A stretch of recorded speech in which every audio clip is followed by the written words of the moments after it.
ថ្ងៃនេះណែនាំអ្នកទាំងអស់គ្នាកន្លែង3កន្លែងសម្រាប់អ្នកទាំងអស់គ្នាដែលចង់មកលេងនៅខេត្តបាត់ដំបងអ្នកទាំងអស់គ្នាអាចមើលវីដេអូនេះបានផឹកកាហ្វេហើយជិះម៉ូតូដើរលេងក្នុងភូមិមើលដើមស្លាដ៏ខ្ពស់ៗហើយហួសទៅមើលព្រះពុទ្ធបដិមាដែលគេឆ្លាក់ជាប់នឹងថ្មដ៏ធំហើយមិនត្រឹមតែប៉ុណ្ណឹងឃើញសត្វស្វាខ្ជូតទៀតហើយល្ងាចហ្នឹងក៏មកអីញ៉ាំតិចតួចអង្គុយមើលសត្វបជិវដែលវាចេញពីរូងទៅរកចំណីអាហារអ្នកទាំងអស់គ្នាចឹងកុំឲ្យខាត់ពេកខ្ញុំប្រាប់អ្នកទាំងអស់គ្នានៅពេលដែលអ្នកទាំងអស់គ្នាមកលេងនៅខេត្តបាត់ដំបងកន្លែងទី1នោះគឺហាងកាហ្វេអរិយវ័នដែលមានលក្ខណៈបែបជនបទមានការចិញ្ចឹមសត្វមានការដាំបន្លែដាំអីនៅក្នុងហ្នឹងអ្នកទាំងអស់គ្នាចឹងសម្រាប់អ្នកទាំងអស់គ្នាដែលចង់មកលេងនៅខេត្តបាត់ដំបងអីចំណាយពេលត្រឹមតែកន្លះម៉ោងអ្នកទាំងអស់គ្នាមិននឹងមកដល់ហាងកាហ្វេមួយហ្នឹងហើយហាងកាហ្វេរបស់គាត់ហ្នឹងមិនមែនលក់ត្រឹមតែទ្រីងទេអ្នកទាំងអស់គ្នាមានលក់តាំងពីមីហិលមានតាំងពី Sky Bar ទៀតកំងទ្រីងហើយអង្គុយមើលទេសភាពលក្ខណៈបែបស្រុកស្រែមានដើមត្នោតមានវាលស្រែអញ្ចឹងគឺពិតជាវិសេសវិសាលណាស់អ្នកទាំងអស់គ្នាអើយហើយខ្ញុំទៅនេះម៉ោងប្រហែល 4:75 អ្នកទាំងអស់គ្នាអញ្ចឹងមានថ្ងៃចាំងមកបន្តិចតួចហើយកន្លែងរបស់គាត់ហ្នឹងក៏មានជាការចិញ្ចឹមសត្វដូចជាសត្វមាន់ណាអ្នកទាំងអស់គ្នាហើយមកអង្គុយលេងមួយវាដាក់ដៃចូលវាចឹកវាអីហើយមានហ្វាមទៀតហើយមាន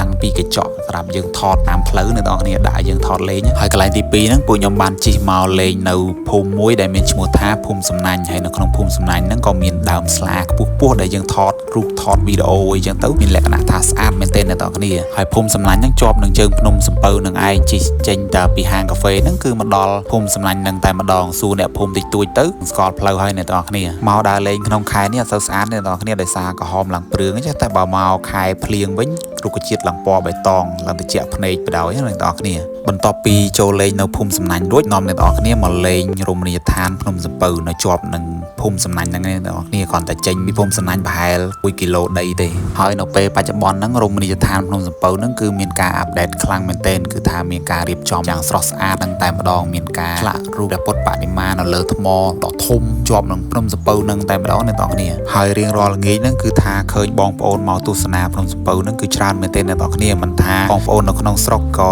បងប្អូននៅក្រៅស្រុកជនជាតិបរទេសគឺថាមកច្រើនមែនទែនដោយសារជារៀងរាល់ល្ងាចហ្នឹងគឺមានសត្វបជិវវាចេញពីរូងទៅរកចំណីអ្នកទាំងអស់គ្នាអញ្ចឹងភ្ញៀវបរទេសគាត់ចូលចិត្តមកមើលសត្វបជិវនៅភ្នំសំពៅហ្នឹងអ្នកទាំងអស់គ្នាមិនថាតែបរទេសបងប្អូនខ្មែរយើងក៏សម្បូរដែរអ្នកទាំងអស់គ្នាអញ្ចឹងពេលល្ងាចហ្នឹងយើងមកអង្គុយមើលសត្វបជិវយើងក៏មកអីតិចតួចទៅយើងញ៉ាំលក្ខណៈបែបជីបចប់អ្នកទាំងអស់គ្នាមានខ្យងមានស្លាប់មាន់ស្លាប់អីអញ្ចឹងទៅយើងអង្គុយឈៀលហើយមើលបជិវចេញពេលល្ងាចឡើងអញ្ចឹងរៀងរាល់ល្ងាចម៉ោង 6 អីគឺសត្វបជិវវាចាប់ផ្ដើមចេញពីរូងទៅរកចំណីអ្នកទាំងអស់គ្នាហើយបងប្អូនមកមើលច្រើនមែនទែនហើយមិនមែនហោះចេញតែ10 20ក្បាលទេអ្នកទាំងអស់គ្នាគឺរាប់លានក្បាលហ្នឹងតែម្ដងហោះចេញជាខ្សែតកន្ទុយគ្នាឡើងច្រើនម្ដងអ្នកទាំងអស់គ្នាហើយហោះចេញពីរូងហ្នឹងគឺយូរមែនទែនអ្នកទាំងអស់គ្នាប្រហែល30នាទីទៅ40នាទីបានហោះចេញពីរូងហ្នឹងអស់អ្នកទាំងអស់គ្នាវីដេអូខ្ញុំមានតែប៉ុណ្្នឹងឯងសង្ឃឹមថាអ្នកទាំងអស់គ្នានឹងចូលចិត្ត3កន្លែងនៅក្បែរក្រុងបាត់ដំបងហ្នឹងសង្ឃឹមថាអ្នកទាំងអស់គ្នាមកលេងក្រុងបាត់ដំបងហើយអាចមើលវីដេអូនេះបានជួយដល់អ្នកទាំងអស់គ្នា